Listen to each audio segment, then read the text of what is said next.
Hello, folks. Dirk Ryder here.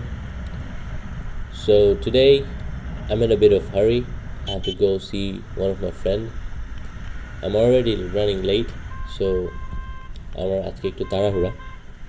However, so today we're gonna discuss on how to ride on Dhaka streets, right? I'm gonna give you some tips on how to ride on the streets of Dhaka. So before I start, আমরা সবাই জানি যে Dhaka is a very busy city, right? So you always have to be very careful. And another thing is, no matter what, no matter যে কোনো holidays or ঈদের সময় হোক, Fridays হোক or কোনো government holidays হোক, প্রত্যেকটা দিনই ঢাকার রাস্তায় জ্যাম থাকে কম বেশি, right? So we have to be very careful about that. Okay, now আমি আপনাদেরকে কিছু টিপস দিব, right? So the first tip is সবসময় রাস্তায় গর্ত and speed breaker দেখে চালানো, right? Because you're on a two-wheel and if you bump into a pothole, you're gonna hurt yourself, you're gonna hurt the suspension, and at the same time you might lose your balance, right? Okay. And the speed breakers, আমাদের দেশে speed ব্রেকারগুলায় রং করা থাকে না, so যেটা হয় যে speed ব্রেকারগুলা রাস্তার থেকে আলাদা করা যায় না, so we often bump into those, right?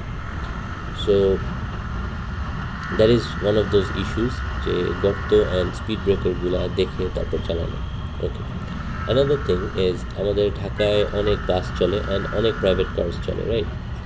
And বিশেষ করে বাসের বেশি কাছাকাছি রাইড করা যাবে না, বিকজ বাসের খুব বেশি কাছাকাছি থাকলে যেটা হয় সেটা হচ্ছে জানালা দিয়ে প্যাসেঞ্জারগুলো থুতু ফেলে, অনেক সময় বমি করে, ইউ নেভার নো. সো আপনি যদি পাশ দিয়ে যাওয়ার সময় হঠাৎ করে থুতু ফেলে আপনার গায়ে পড়তে পারে বা বাইকে পড়তে পারে. অ্যানাদার থিং হচ্ছে, ধরেন আপনি জ্যামের সিগন্যালে দাঁড়াইছেন, বাসের খুব কাছে, এখন কারো বমি আসলে সে বমি করলো, obviously you have nothing to do, আপনার গায়ে এসে পড়বে. So it's better to avoid being so close to public transport. Okay, আচ্ছা. আর এবার আসবো ব্রেক করার কিছু কথা. যেরকম গাড়ির পেছনে আর বাসের পেছনে থাকলে একটু ডিস্টেন্স মেনটেন করে চলা উচিত, বিকজ গাড়ি অ্যান্ড বাসের brakes are far more stronger than the bikes, right? So ওরা যদি হুট করে অনেক জোরে ব্রেক করে অ্যান্ড আপনি পসিবলি ব্রেক করে সামলাতে নাও পারতে পারেন, and that's how it happens, right?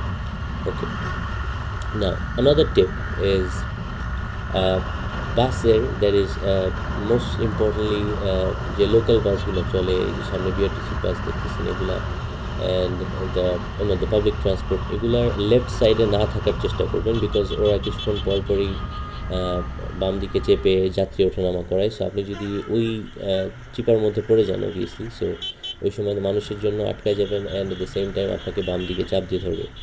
So it's better to avoid being in the left side, right? Okay. And আরেকটা জিনিস হচ্ছে, ওভারটেক করার সময় always use the horn, right? Because private car যারা চালায় তারা একটু কেয়ারফুল থাকে, but rickshaw, CNG and bus, এরা trust me, they don't care about you. And since you're riding on a bike, obviously আপনি লাইক চিপা জায়গাগুলো দিয়ে ঢুকে বের হয়ে যেতে পারবেন. সো ওরা অ্যাকচুয়ালি এক্সপেক্ট করে না যে কেউ ওখান দিয়ে আসবে, সো না দেখেই ডানে বা বামে মোড় নেয় ইন্ডিকেটর দেওয়া ছাড়া. So when you're riding a bike, আপনি always you have this risk, so it's better to use your horn. আচ্ছা, আরেকটা ব্যাপার হচ্ছে, ফ্লাইওভার বা যে কোনো ধরনের বড় বাঁক, এই সমস্ত জায়গাগুলোতে ট্রাই করবেন স্পিড মিনিমাম রেখে তারপরে বাঁক নেওয়ার, বিকজ আপনি যখন বাঁক নেওয়া শুরু করবেন অ্যান্ড তারপরে যদি আপনি রিয়েলাইজ করেন যে আপনার বাইকের স্পিড বেশি অ্যান্ড স্পিড কমানো উচিত, অ্যান্ড স্পিডে থাকা অবস্থায় বাঁক নেওয়া অবস্থায় আপনি ব্রেক করেন, দেয়ার ইজ এ পসিবিলিটি যে you might slip, right? So it's important যে আপনার বাইকের স্পিড কম রেখে তারপরে you need to take a turn, right? Exactly. Okay. And the next step is, আপনি যখন বাইকে থাকবেন অবভিয়াসলি আপনার লুকিং গ্লাসেস চেক করবেন, rear view mirrors is very important. কিন্তু আরেকটা জিনিস হচ্ছে, শুধুমাত্র রিয়ার ভিউ মিররে রিলাই করবেন না, কারণ হচ্ছে আপনার ইমিডিয়েটলি পিছে, একদম এক্স্যাক্টলি আপনার পিছনে যদি কেউ থাকে, একটা বাইক থাকে বা গাড়ি থাকে, সামটাইমস সেটা রিয়ার ভিউ মিররে আসবে না. আবার খুব বেশি ডানে খুব বেশি বামে যদি কোনো ভেহিকল থাকে, আপনি সেটাকেও দেখতে পারবেন না, রাইট? সো যেটা হয় যে লুকিং গ্লাস দেখা ছাড়াও আপনার ডানে বামে একটু তাকায় তারপরে আপনার টার্ন নেওয়া উচিত। Okay, that's very important. Okay, and আরেকটা খুব ইম্পর্টেন্ট জিনিস সেটা হচ্ছে যে যখন আপনি কোনো জ্যামে দাঁড়াবেন আর ট্রাফিক কোনো সিগনালে দাঁড়াবেন, তখন বাসের খুব কাছাকাছি বা বাসের গাড়ির খুব কাছাকাছি এসে দাঁড়াবেন না চাকার পাশে, বিকজ আপনি যদি সেটা করেন তাহলে যেটা হয় যে খুব বেশি কাছাকাছি দাঁড়ালে পা অবভিয়াসলি আপনার বাইক থেকে নামাতে হবে, অ্যান্ড যখন নামাতে হবে তখন যদি সেই গাড়ি আগে টান দেয় অ্যান্ড আপনার পায়ের উপর চাকা উঠে যাওয়ার পসিবিলিটি থাকে, and that's very risky YONO.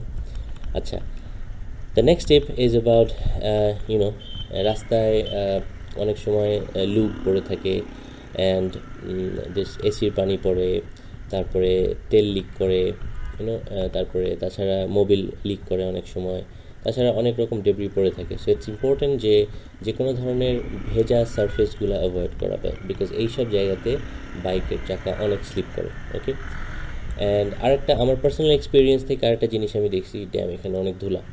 So আরেকটা জিনিস আমি খেয়াল করছি, সেটা হচ্ছে যে ম্যানহোলের যে ঢাকনাগুলো থাকে ওগুলা কিন্তু ইটস ফেয়ারলি স্লিপারি, সো এগুলা বেশ স্লিপারি হয়। সো ইটস ইম্পর্টেন্ট যে এই জায়গাগুলো অ্যাভয়েড করা, কাজ আপনি যদি ব্রেকটা ঠিক ওই ম্যানহোলের ঢাকনার উপরে যে করেন তাহলে ডেফিনেটলি আপনি স্লিপ করবেন, বিকজ রাস্তায় ওই গাড়ি চলতে চলতে ওই ঢাকনাগুলো অনেক স্লিপারি হয়ে যায়, right? So it's very important to be very careful around those. Okay, so thank you folks. I'm gonna see you again later, and I hope these tips work for you. And আমি এখনও অনেক বেশি professional rider না, আমার perspective থেকে যেগুলো মনে হয়েছে যে দিজ আর ইম্পর্ট্যান্ট, এই জিনিসগুলো মাথায় রাখা উচিত, আমি সেগুলো আপনাদেরকে বলে দিছি। Next time if I find some more, I'll definitely remember to and let you know about it. Thank you folks, take care.